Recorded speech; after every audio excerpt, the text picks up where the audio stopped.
Welcome back to the deep dive. Today, we're really jumping into the deep end, exploring the cognitive processes that basically make us who we are.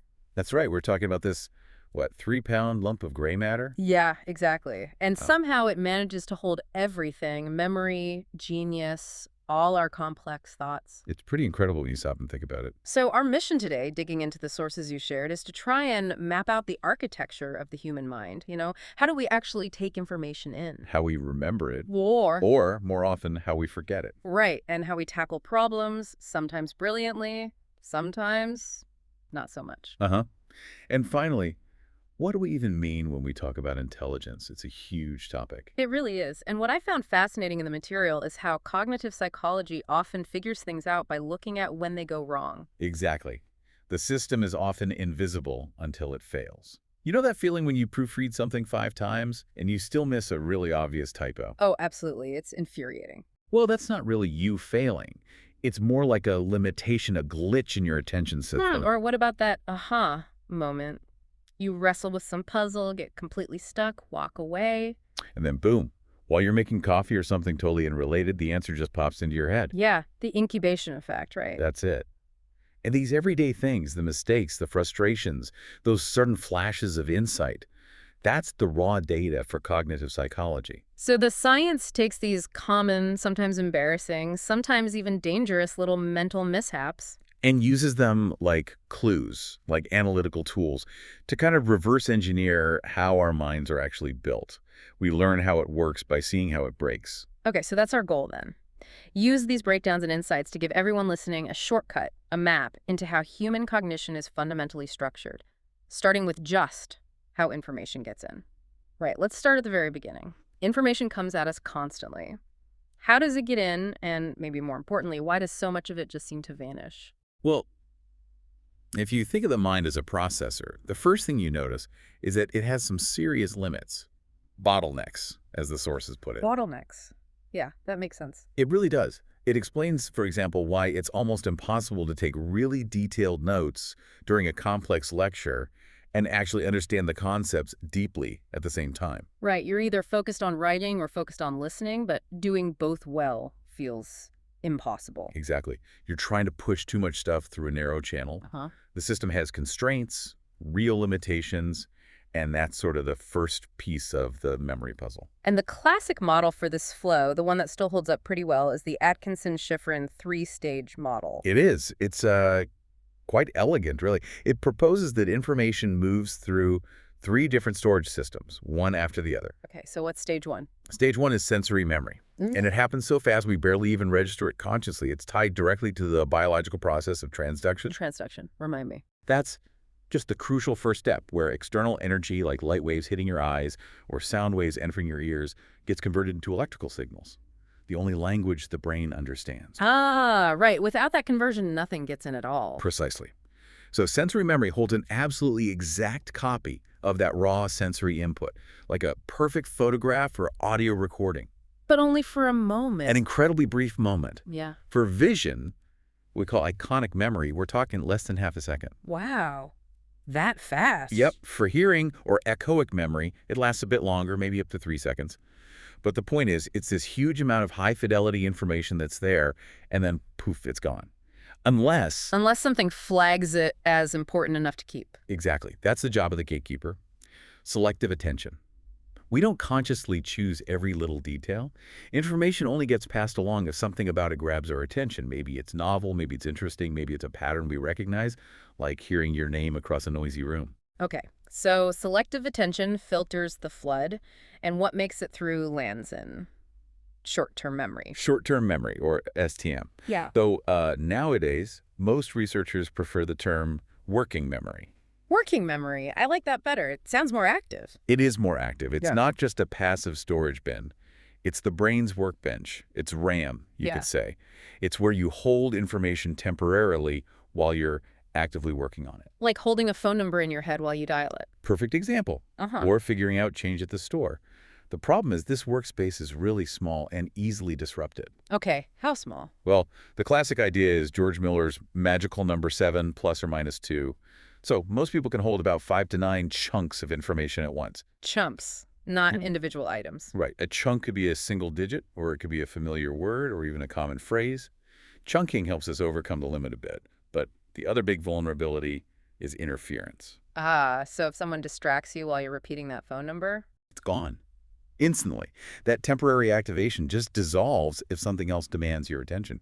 It's incredibly fragile. So the real goal for learning, for memory, is to get important stuff out of that fragile working memory and into the more permanent storage, long-term memory, LTM. That's the hard drive, yeah. Yeah. Relatively permanent storage. But how does information make that jump? It's not just about repeating it over and over like we used to think. Right. Rote rehearsal isn't very effective, is it? Not really, no. The transfer to LTM involves encoding and consolidation. And the key drivers here are meaning and importance. You have to somehow organize the information in working memory and connect it to what you already know. Which brings us to how deeply we process things. Exactly.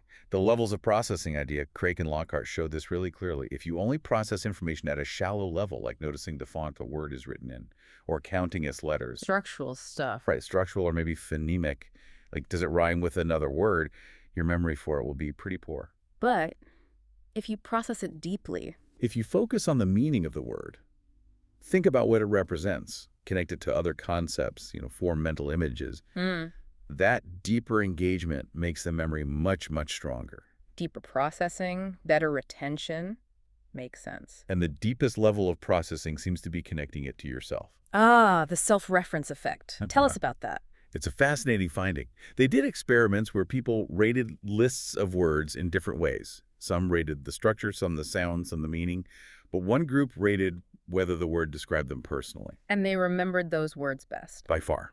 Connecting information to your own life, your experiences, your identity. It's like a supercharger for encoding things into long-term memory. It gives it ultimate relevance. So encoding isn't passive, it's active, it depends on depth, it depends on personal relevance. But you mentioned earlier, LTM isn't perfect either. It's not like a video recording. Absolutely not. And this goes way back to Sir Frederick Bartlett's work in the 1930s. He showed that memory is systematically inaccurate. How so? Not just forgetting, but inaccurate. Yes. We don't just passively store information and then retrieve it perfectly. Bartlett found that we actively reconstruct memories when we recall them. We fill in gaps, we change details, often unconsciously, to make the memory fit with our existing knowledge and beliefs, our schemas. Can you give an example of that, like the story he used? Yeah, the famous one is the War of the Ghosts study. He had English participants read this rather strange Native American folktale. It had elements that didn't fit their cultural understanding, things about canoes, ghosts, specific beliefs. Okay. When he asked them to recall the story later, sometimes weeks or months later, their versions were significantly changed. They'd shortened it, omitted details that seemed illogical to them, rationalized the supernatural parts, and even replaced unfamiliar things like canoe with more familiar concepts like boat. So they weren't trying to lie. Their memories just shifted the story to make more sense in their own worldview. Exactly. Memory isn't just retrieval. It's an active process of reconstruction, heavily influenced by what we already know and expect. It's constantly being updated and sometimes distorted by new knowledge. What we remember is shaped by our existing schemas. Okay, so we've got a sense of how information gets in and gets stored or changed. Now, what about using that information? Let's talk about problem solving. How do we even start? Well, a good starting point is figuring out what kind of problem you're even dealing with. Psychologist John Greenough came up with a helpful way to categorize well-defined problems into three main types. All right, what's the first type? First, you have arrangement problems. Think of anagrams like unscrambling letters to make a word, or maybe a jigsaw puzzle. So all the pieces are there, you just need to put them in the right order. Exactly. You have all the elements. The challenge is purely about rearranging them correctly to meet some specific criterion, finding the right organization. Okay, makes sense. What's the second type? The second type is inducing structure. Here, the task is different. You need to look at some elements, figure out the relationship or pattern that connects them. Like in those analogy questions, A is to B as C is to. Precisely. Analogies, number series problems, syllogisms. You have to identify an existing structure or relationship and then use that understanding to generate a new part of the structure. You're basically finding the hidden rule. Got it. And the third type sounds like it involves more steps. It usually does. That's the transformation problem. This is where you have a clear starting state and a clear goal state, but you need to figure out a sequence of operations following specific rules to get from start to finish. Ah, like those Tower of Hanoi puzzles with the discs and pegs. That's the classic example. You have rules: only move one disk at a time, never put a bigger disk on a smaller one. Solving it requires planning ahead, thinking several steps through, often setting intermediate goals or sub-goals. So faced with these different kinds of problems, how do we actually go about solving them? Do we have guaranteed methods? Sometimes, but we rarely use them. The guaranteed methods are called algorithms. Think of a mathematical formula, or maybe trying every single possible letter combination to solve an anagram. That sounds exhausting. It usually is. Algorithms guarantee a correct answer if you follow the steps perfectly, but for most real-world problems, they take way too much time and mental effort. They're just not practical for humans most of the time. So instead, we use shortcuts. We rely heavily on heuristics. These are like mental shortcuts, general strategies, or rules of thumb. They help simplify the problem, speed things up. But there's a catch, right? Big catch. Heuristics don't guarantee a correct solution. They often work, which is why we use them, but sometimes they lead us down the wrong path entirely. What are some common heuristics we use? Two really important ones are means-end analysis and working backward. Okay, means-end analysis. This is huge for transformation problems. You basically figure out the difference between where you are now, your current state, and where you want to be, the goal state. Then you set sub-goals specifically designed to reduce that difference. Step by step, you try to get closer to the end goal.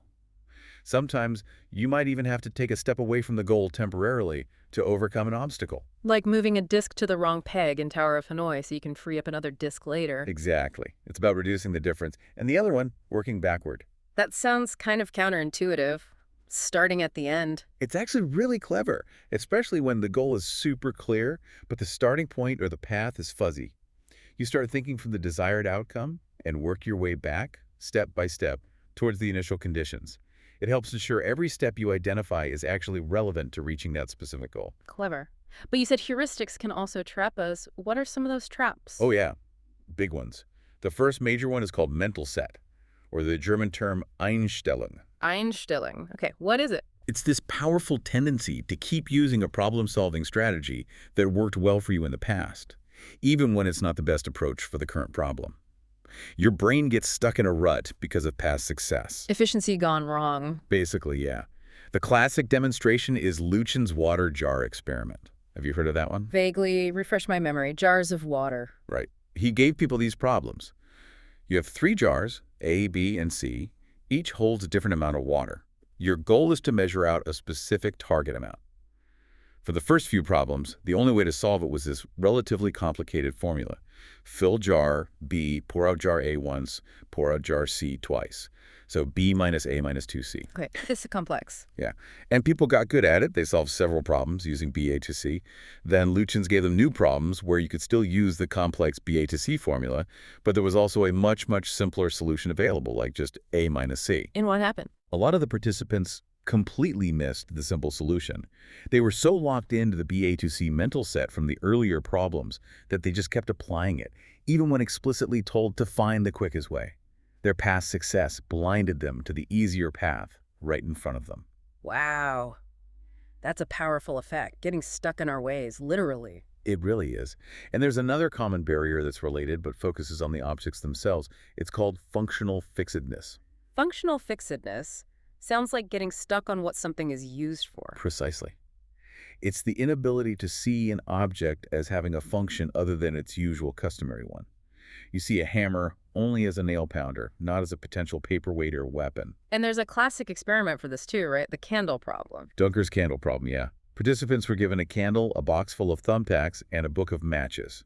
The task was to mount the candle onto a wooden wall so it could burn safely without dripping wax on the floor. Okay, how do you do that? The tacks aren't long enough to hold the candle directly. Exactly. The key insight is to overcome functional fixedness about the box the tacks came in. Most people see the box only as a container. You empty the box, tack the box to the wall like a little shelf, and then stand the candle on the box shelf. You got it. But many people really struggle because they're functionally fixed on the box just being a container. Seeing it as a potential platform requires breaking that mental set. And breaking that kind of set often leads to what we call insight or creativity, right? It does.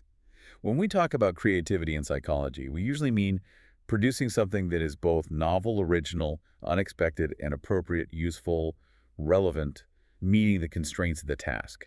It can't just be weird, it has to work. And some solutions feel like they come out of nowhere, that aha moment again. Right. Those are solutions with insight. Psychologists have actually measured this. When people solve insight problems, they report feeling cold, far from the solution right up until the moment the answer hits them, then they suddenly feel hot. A sudden jump. Yeah. Whereas with non-insight problems like doing math or solving a logic puzzle step by step, people report a gradual feeling of warmth. They feel themselves getting closer and closer incrementally. So insight feels different.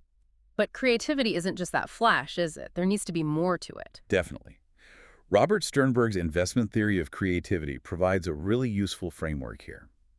He argues that being truly creative isn't about one single thing, but requires a confluence, a coming together of 6 different resources. 6. Okay, what are they? You need certain intellectual skills, you need relevant knowledge in the domain you're working in, particular thinking styles, specific personality attributes like tolerance for ambiguity, willingness to take risks, motivation, especially intrinsic motivation, and crucially, a supportive environment. Sternberg uses the analogy of investing. You need to buy low on unpopular ideas and sell high when they become valued. And those intellectual skills you mentioned, there are different types involved. He highlights 3 critical ones that need to work together. First is synthetic skill. This is the ability to see things in new ways, to generate novel, sometimes unconventional ideas, escaping the mental sets we talked about. The aha generator. Kind of, yeah. But just having wild ideas isn't enough. You also need analytic skill. To evaluate the ideas. Exactly. To critically analyze your novel ideas, figure which ones are actually promising, which ones have flaws, which ones are worth pursuing. It's the quality control. Okay, synthesize and analyze. What's the third? The third is practical contextual skill. This is about knowing how to translate your analyzed, refined idea into reality. How do you persuade other people it's valuable? How do you implement it? How do you navigate the social or practical environment to make it happen? It's the selling and execution part. You need all 3, seeing the new way, judging its worth, and making it happen for creativity to really have an impact. All right, we've talked memory, we've talked problem solving and creativity. Now for the big one, intelligence. Defining this seems like it's been historically messy. Oh, incredibly messy. There was, and maybe still is, a huge lack of consensus. There's a famous story from 1921, a symposium with 13 leading experts on intelligence testing. How many definitions do you think they came up with?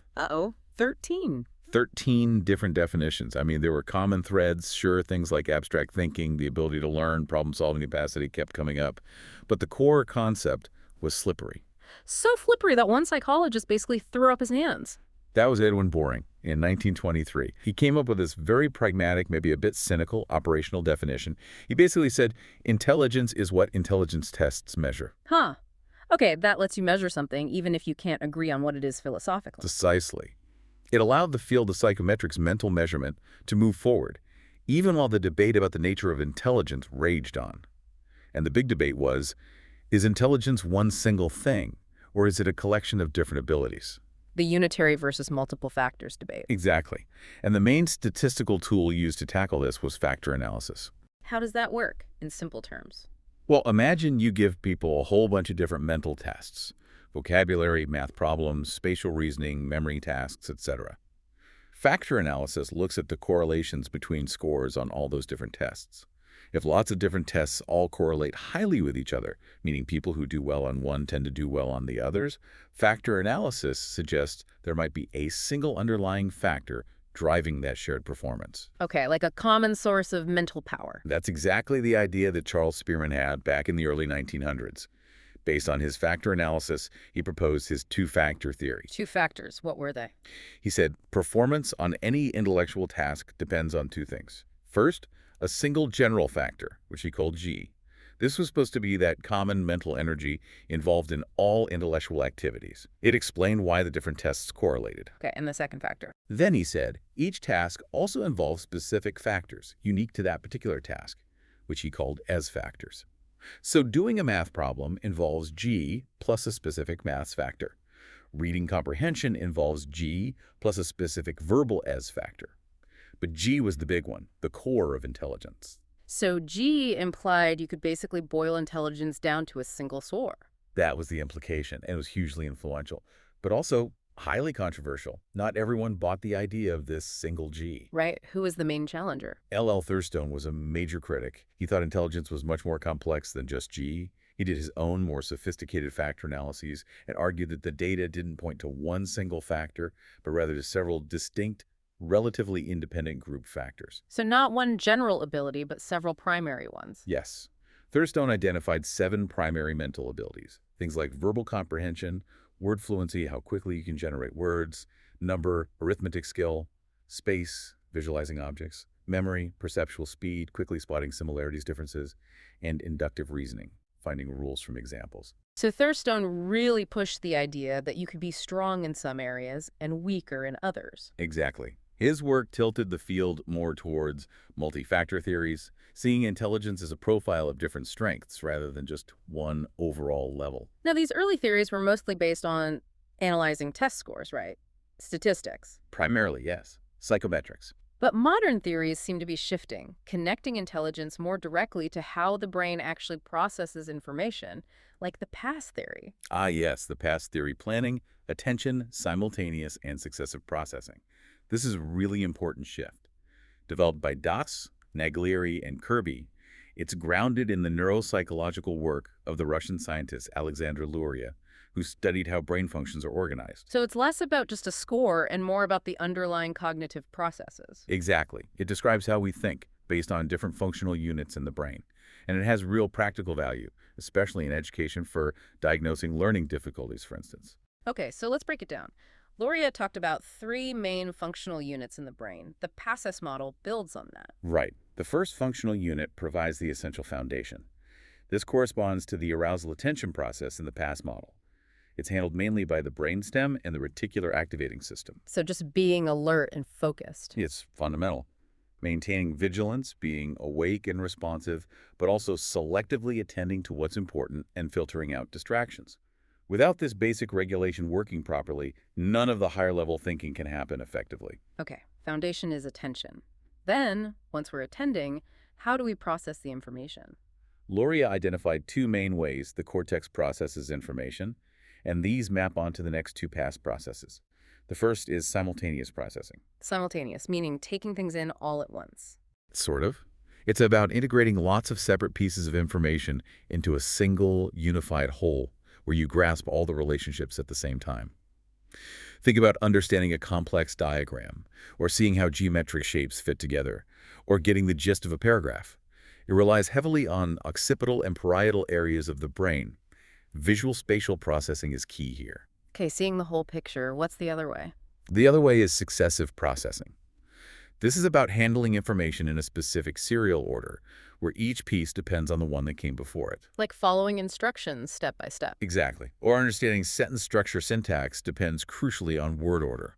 Reciting a phone number, articulating speech sounds in the right sequence. This relies more on frontotemporal brain areas. The sequence is critical. Attention, simultaneous, successive, that's 3. What's the 4th PASS process? Planning. Planning.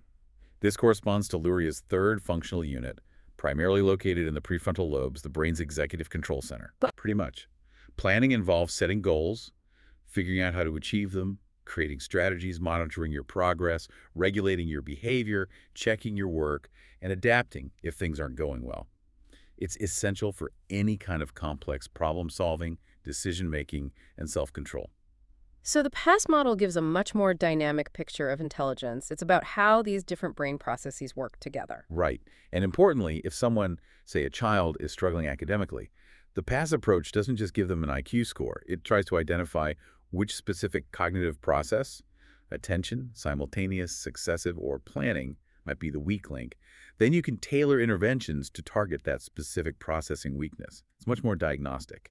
Okay, let's shift to arguably the pinnacle of human cognition, language. Right. It's how we share these complex thoughts we've been talking about. What actually makes a communication system count as a true language?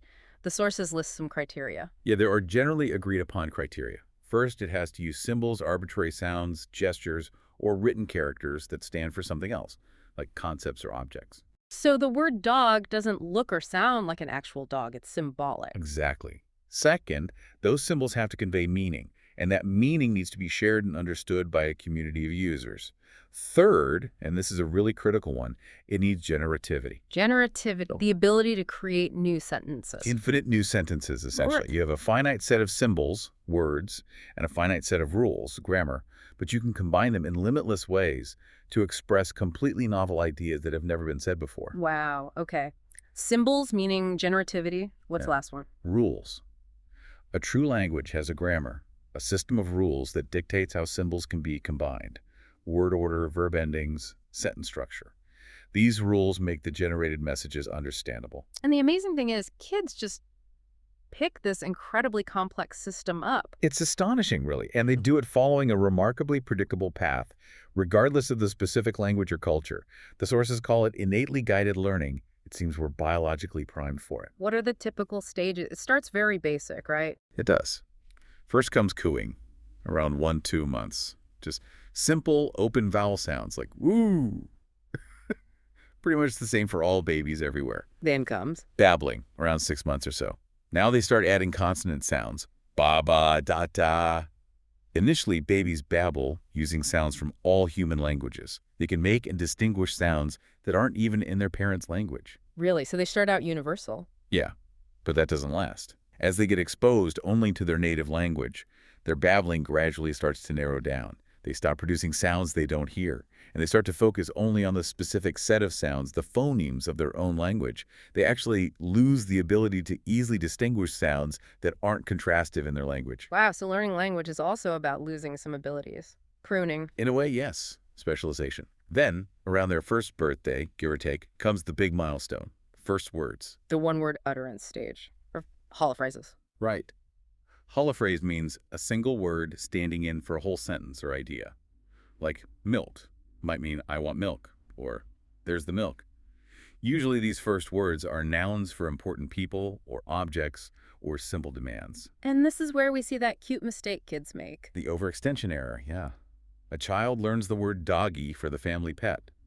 Then, for a while, they might call every four-legged furry animal dog-eat cats, sheep, maybe even squirrels. Why do they do that? Do they think they're all dogs? Not necessarily. They probably understand the conceptual difference, but they just don't have the specific words yet for cat or sheep. So they overextend the word. So they do have to cover similar things. It's a vocabulary limitation, usually. It's an incredible journey. But this complex system, language, is also pretty fragile, isn't it? When things go wrong in the brain, we see very specific language problems. Devastatingly so. The study of aphasia language disorders caused by brain damage, typically strokes, tells us a lot about how language is organized in the brain. Like Wernicke's aphasia. Right, named after Carl Wernicke. This results from damage to an area in the left temporal lobe. The person can still speak fluently, often with normal grammar and rhythm, but what they say is often meaningless. It can be a jumble of real words, nonsense words, irrelevant phrases, sometimes called word salad. Their core problem is with language comprehension, both understanding others and monitoring their own meaningful output. The meaning is gone, even if the fluency remains. Structure without sense, and the opposite is Broca's aphasia. Exactly, named after Paul Broca. This comes from damage to an area in the left frontal lobe. Here, comprehension is usually much better preserved, but the person struggles immensely with speech production. How does their speech sound? It's often very slow, labored, halting. They have trouble forming the words, getting the grammar right. It might sound telegraphic, just key content words, leaving out the little function words and endings. They know what they want to say, but they just can't get it out fluently. Sense without structure, almost. That's a good way to put it. And sadly, if the brain damage is extensive and affects both areas, you get global aphasia, where both comprehension and production are severely impaired. So, brain injury clearly shows specialized language areas. What about problems that arise during development, like dyslexia? Dyslexia is a specific learning disability. It means someone has significant trouble with reading, spelling, sometimes writing, that isn't explained by low intelligence or lack of opportunity to learn. They're often bright kids who just struggle immensely with printed words. Is it just about mixing up letters like B and D?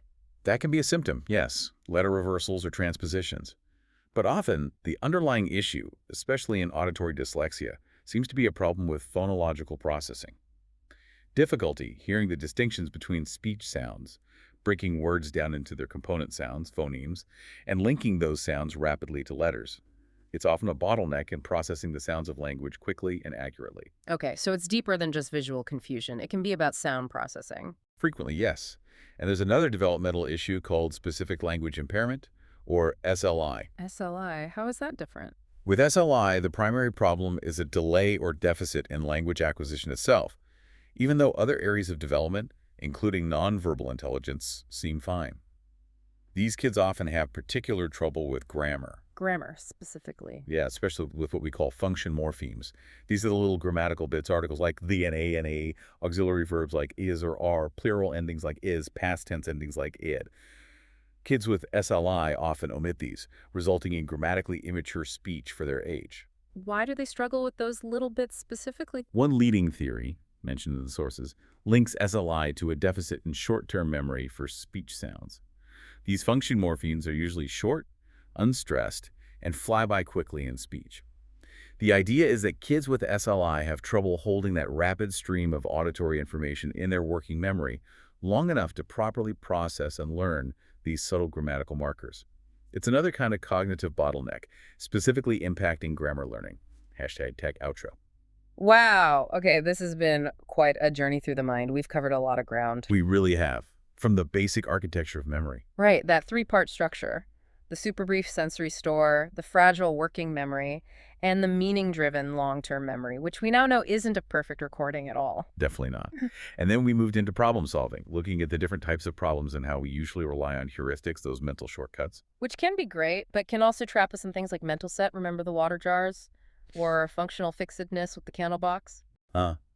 Then we tackled the slippery concept of intelligence, moving from the old debate about a single G factor versus Thurstone's multiple abilities. To the more modern, brain-based PASS model, thinking about attention, simultaneous, successive, and planning processes. And finally, language, that incredible tool, how kids acquire it follow universal stages, but also how vulnerable it is, as we see in aphasias or developmental disorders like dyslexia and SLI, which really highlight specific processing breakdowns. It's fascinating how studying the mind often involves using metaphors. For decades, the dominant metaphor was the computer.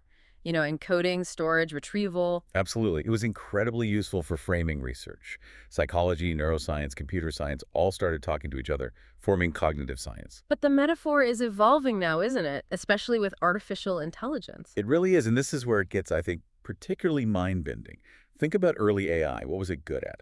High-speed calculations, complex logic, following rules perfectly. Stuff humans are actually kind of slow and error-prone at. Exactly. And what did early AI stink at? Common sense stuff. Yeah. Recognizing patterns, understanding context, making generalizations. Things humans do pretty effortlessly. Right. But now, fast forward to today's AI, especially these complex neural networks that are designed more explicitly to mimic brain structures, what are they getting good at?